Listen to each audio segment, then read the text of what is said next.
Hello friends, मैं कमेंटोर ए के सिंह और आज हम अपना टॉपिक यानी कि जो साइको का टॉपिक बचे हैं उनको सेकंड यूनिट के दोनों टॉपिक आज कवर कर लेंगे।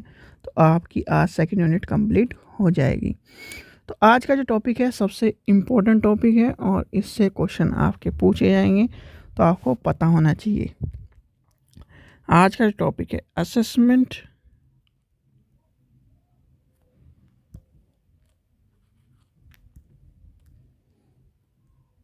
असेसमेंट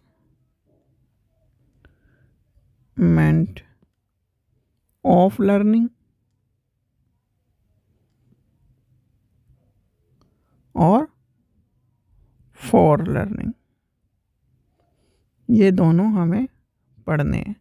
तो ये दोनों तो आपने एग्ज़ाम में पढ़ी ही है, यानी कि जब भी आपने बीएड करी होगी, बीएलएड करी होगी, कुछ भी करा होगा मतलब एजुकेशन कोर्स, तो उसमें आपने ये दोनों टॉपिक ज़रूर पढ़े होंगे। अब इनमें अंतर क्या है और ये होते क्या हैं, यानी कि इनके बारे में पढ़ना है तो इनका पता भी होना चाहिए कि होते क्या हैं। चलिए अगले पेज पे चलते हैं। देखिए, सबसे पहले आपको पता होना चाहिए मूल्यांकन क्या है। ये सारी चीज़ों से जब आप इस पे आएंगे तब आपको ज़्यादा बेहतर समझ में। सबसे पहले आता है असेसमेंट। असेसमेंट क्या होता है? शब्दों की गहराई को समझना असेसमेंट या फिर आपका आकलन क्या होता है। आकलन सीधी भाषा में एक वर्ड के अर्थ में कहें, यानी अर्थ क्या है आकलन का?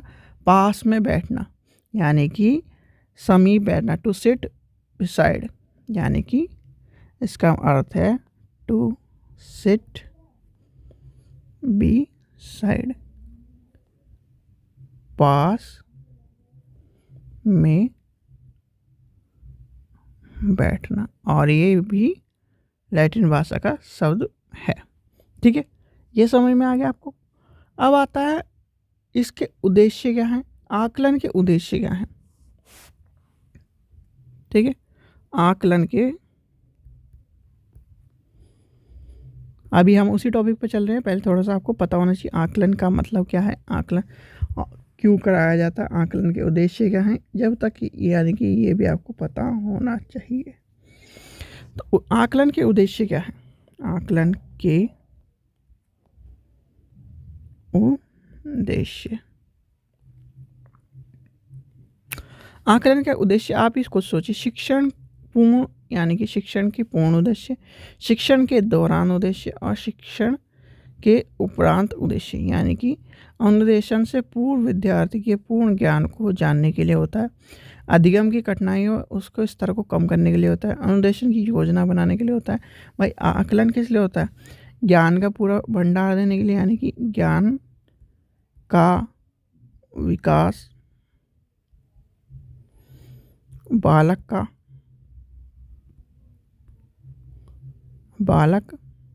का विकास। और किसका विकास होगा भाई? अधिगम में कठिनाई को कम करने के लिए। आकलन के बहुत सारे उद्देश्य हैं, यानी कि आकलन जो होता है एक तरह से हमें सीधे सीधे मेन दो टॉपिक पे, बच्चे का विकास और आकलन किस लिए कराया जाता है? ज्ञान को पहुंचाने के लिए। आकलन और किस चीज़ के लिए? आप बहुत सारी चीज़ें हैं वैसे तो कहने के लिए, पर दो चीज़ आप भी खुद सोचिए। जब हम पढ़ा रहे हैं तो किस लिए करा रहे हैं आकलन, और आकलन क्यों है भाई? वो चीज़ ज्ञानों को सीखे, यानी कि ये सब चीज़ें आ जाएंगी। फिर आता है आकलन और मूल्यांकन में, एक छोटा छोटा मैं ब्रीफ दे रहा हूँ क्योंकि आपको ये समझना होना चाहिए। आकलन और मूल्यांकन में अंतर क्या है, यानी कि आकलन और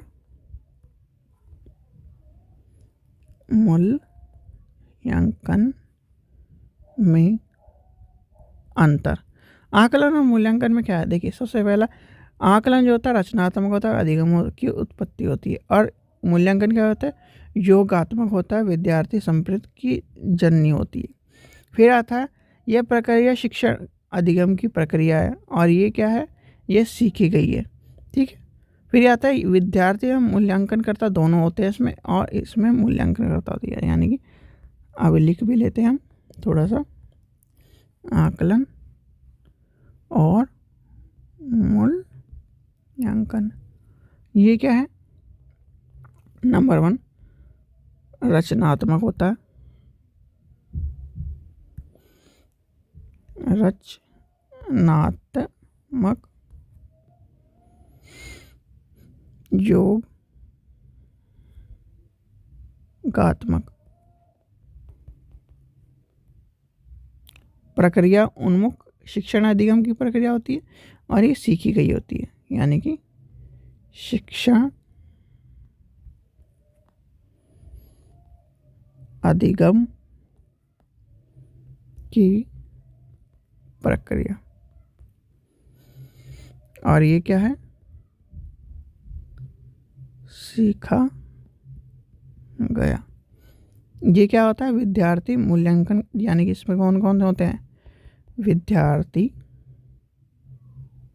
यानी कि स्टूडेंट एंड टीचर, और इसमें कौन से होते हैं, मूल्यांकनकर्ता कौन होता है, टीचर।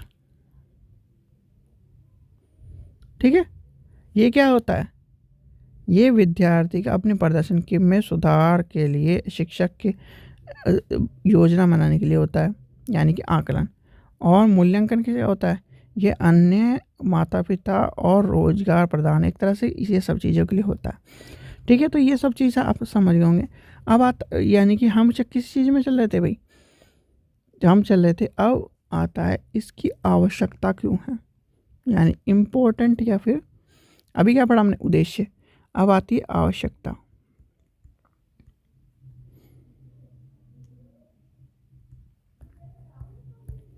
आवश्यकता क्यों है, आकलन विद्यार्थी के अंत, यानी कि एक तरह से उसकी जो इम्पोर्टेंस है, उसकी जो चीज़ें हैं उसको प्रदर्शन करने के लिए होता है, यानी कि उसने क्या सीखा, कितना सीखा, कितना इम्प्रूव किया, यानी क्षमताओं का विकास करने के लिए होता है। देखिए,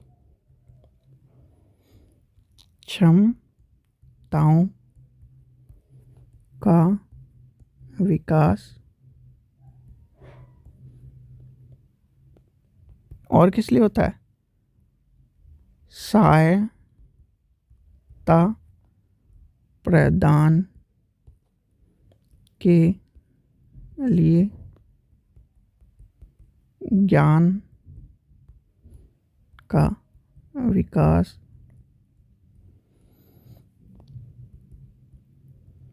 आकलन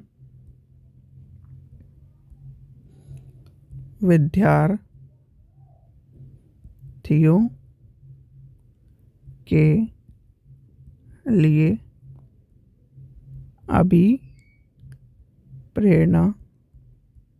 का काम करता है।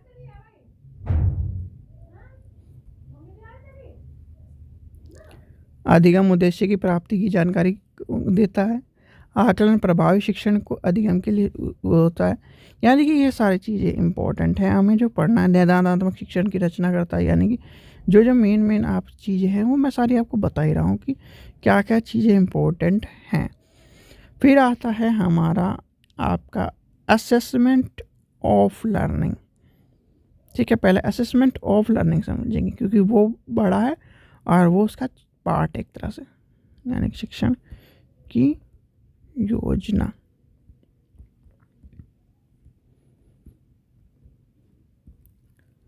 अब आते हैं हम अपने असेसमेंट फॉर, यानी ऑफ लर्निंग। पहले ऑफ लर्निंग से सीखेंगे, असेसमेंट ऑफ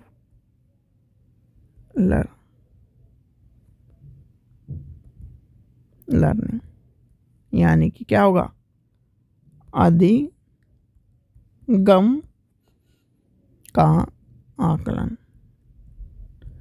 और अधिगम का आकलन में क्या होता है, कोई बता सकता है अधिगम का आकलन जो प्रक्रिया है उसमें क्या इम्पोर्टेंट है? भाई देखिए, आपने पूरे साल पढ़ाई करी, ठीक है, पूरे साल पढ़ाई करी, और पूरे साल पढ़ाई करने के बाद आपसे आखिरी में टेस्ट लिया जाता है, आपका आकलन किया जाता है कि आपने कितना पढ़ लिया, कितना नहीं पढ़ा। तो वो होता है असेसमेंट ऑफ लर्निंग। यानी कि जो ये सब चीज़ें हैं,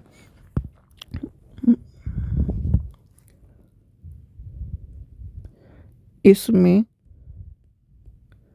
बच्चे का या बच्चे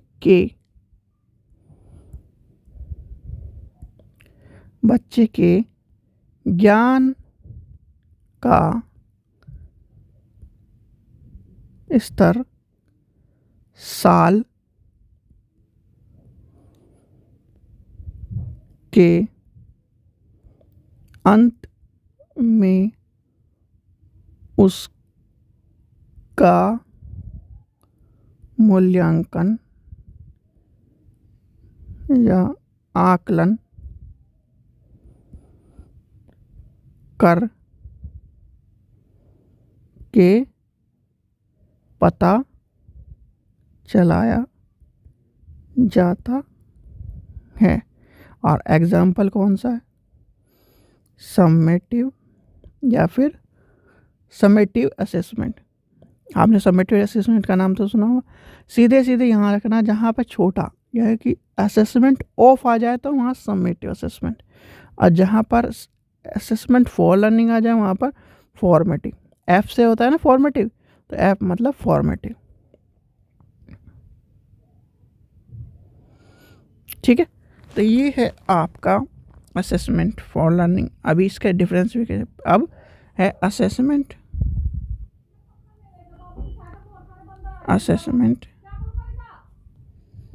फॉर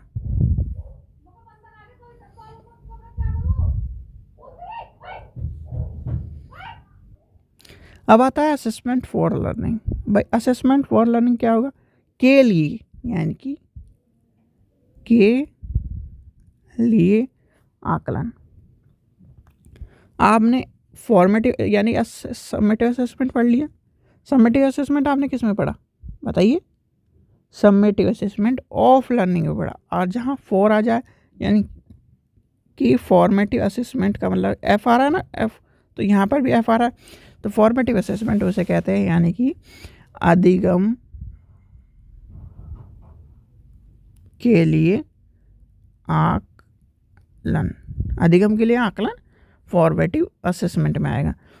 और ये क्या होती है? ये एक निश्चित प्रक्रिया नहीं होती, ये कंटिन्यूसली प्रक्रिया होती है, जिसे हम कहते हैं कंटिन्यूसली प्रक्रिया। ये चलती रहती है। जीवन आपके जो सतत एवं संपूर्ण अधिगम के दौरान होता है वो होता है अधिगम के लिए आकलन।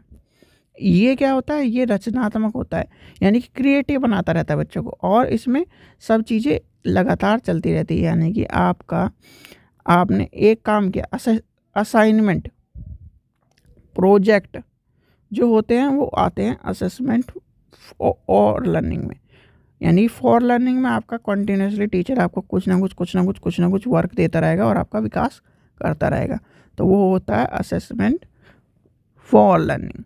ठीक है बच्चों, दोनों समझ में आ गए, आकलन भी समझ में आ गए, ये समझ में आ गए। अब इनका डिफरेंस करके समझ लेते थोड़ा सा, जिससे आपको ज़्यादा चीज़ समझ में आ जाए। चलिए, वैसे देखा जाए तो आपको विशेषता थोड़ी सी इम्पोर्टेंट है भी नहीं भी, क्योंकि इसकी विशेषता से आपसे क्वेश्चन आपको पूछा जाएगा, आपको मैंने बता दिया। और अभी हम अंतर समझ लेते हैं कि अंतर से आपका सारे कॉन्सेप्ट क्लियर हो जाएंगे। देखिए, आपका जो ये है असेसमेंट फॉर लर्निंग, वो इम्पोर्टेंट है, क्योंकि असेसमेंट फॉर लर्निंग आपकी कंटिन्यूसली प्रक्रिया, और कंटिन्यूसली प्रक्रिया में हम बच्चे को ज़्यादा सिखाते हैं, यानी क्रिएटिव ज़्यादा बनाते हैं, तो इसके ज़्यादा लाभ होते हैं। चलिए, अब आता है अधिगम का आकलन। अधिगम के लिए आकलन। ठीक है, ये है डिफरेंस। अब डिफरेंस में क्या आएगा आप ये खुद ही बताइए। जब हमने असेसमेंट ऑफ लर्निंग और असेसमेंट फॉर लर्निंग समझ लिया तो आपको समझ में आ गया कि डिफरेंस भी क्या होगा। एक क्या नाम कंटिन्यूसली प्रक्रिया है, एक साल के अंत में प्रक्रिया अधिगम के लिए। अब इस ये क्या है, ये है व्यावहारवादी।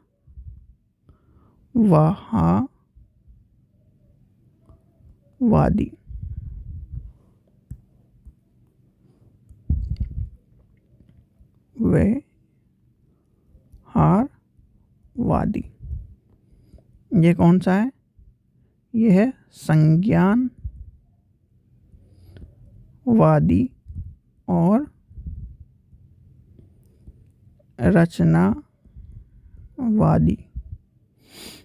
ठीक है, ये क्या है, ये निर्धारित अधिगम की समाप्ति पर, यानी कि एंड में, एंड।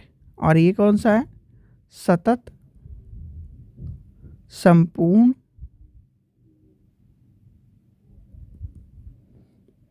अधिगम के दौरान। फिर आएगा कौन सा, आगे बताइए क्या होता है। देखिए इसमें मुख्यतः निर्णयात्मक होता है, ये वर्णनात्मक होता है। ये कौन सा है, निर्णयात्मक। और ये क्या होता है, विवरणात्मक। ठीक है, ये क्या होता है, इसमें होता है टीचर, इसमें होता है स्टूडेंट, सॉरी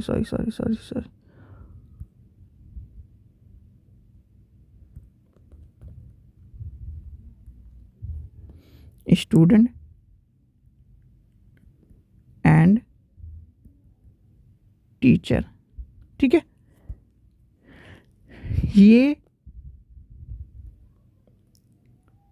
यानी कि इसमें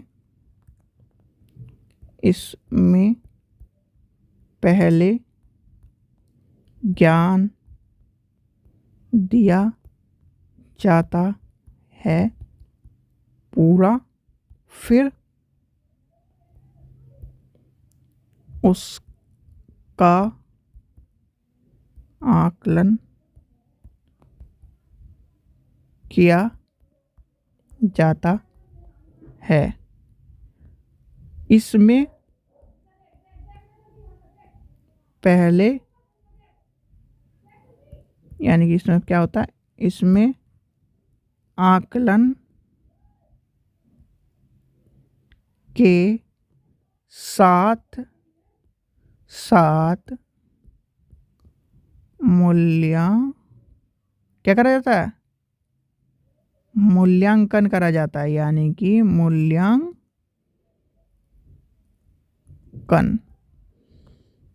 किया जाता।